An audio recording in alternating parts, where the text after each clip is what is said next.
এই গরমে এক টুকরো সত্যি কথা বলি আপনাদের। ছোটবেলায় দাদি বলতেন গরমে মানুষের শরীরও ক্লান্ত হয়, মনও ক্লান্ত হয়।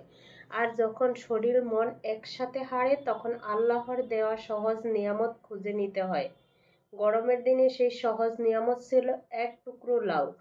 পথঘাট পাকা বাতাস, গরম বাড়ির ভেতরে নরম আলো আর দাদির রান্নাঘর থেকে আসা লাউ চিংড়ির ঘ্রাণ। দাদি বলতেন এই গরমে বাড়ি খাবার নয় মা, হালকা খাবার, যেন শরীরও হালকা থাকে মনও ঠান্ডা থাকে। আল্লাহ আমাদের লাউ দিয়েছেন ঠিক সেই জন্য। এতে আছে ঠান্ডা করার শক্তি, তাজা রাখার তৌফিক। লাউয়ে আছে প্রায় পুরোটাই পানি, আছে হজমের জন্য ফাইবার, শরীরের জন্য ভিটামিন। গরমে যখন রোজা রাখতাম ইফতারের পরে দাদি এক বাটি পাতলা লাউয়ের ঝোল আর ভাত দিতেন। কি শান্তি, কি আরাম, শরীরও আরাম পেত, মনও শান্ত হতো। আজকের এই গরম রাতে সেই দাদির কথা মনে পড়ে গেল, তাই বানিয়ে ফেললাম লাউ দিয়ে চিংড়ি। খুব সামান্য মশলা, অল্প সর্ষের তেল, লাউয়ের মিষ্টি গন্ধে ভরা এক টুকরো শান্তি। এখনো মনে হয় এই গরমে যদি শরীর বাঁচাতে চাই, মন ঠান্ডা রাখতে চাই, আল্লাহর দেওয়া সহজ নিয়ামত কি আঁকড়ে ধরতে হবে। আজকের টিপস, এই গরমে হালকা খাবার খান, বেশি পানি খাওয়ার মতো খাবার খান। লাউ খাওয়াটা শুধু শরীরের জন্য নয়, মনের জন্য রহমত।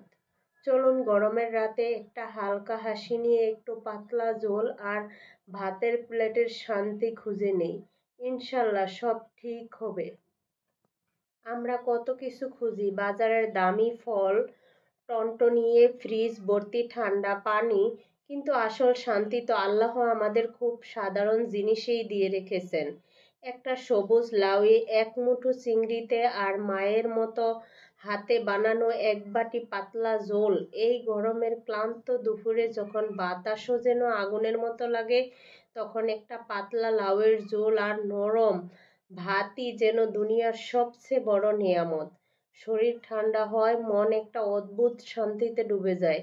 এটা শুধু খাবার নয়, এটা আমাদের মাটির গল্প, দাদির মেহনতের গল্প, সহজ জীবনের গল্প। আজ আমরা উন্নতির নামে সেই সহজাতকে হারিয়ে ফেলছি, কিন্তু এক মুঠো লাউ, এক ফোঁটা সর্ষের সাথে আর এক টুকরো সময়, এতেই তো আল্লাহ আমাদের রহমত লুকিয়ে রেখেছেন।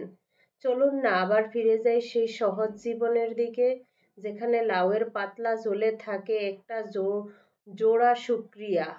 শরীরও হালকা, মনও হালকা, ইনশাআল্লাহ। ভালো লাগলে ভিডিওটি লাইক কমেন্ট শেয়ার করে দিয়ে পাশে থাকবেন। আল্লাহ হাফেজ।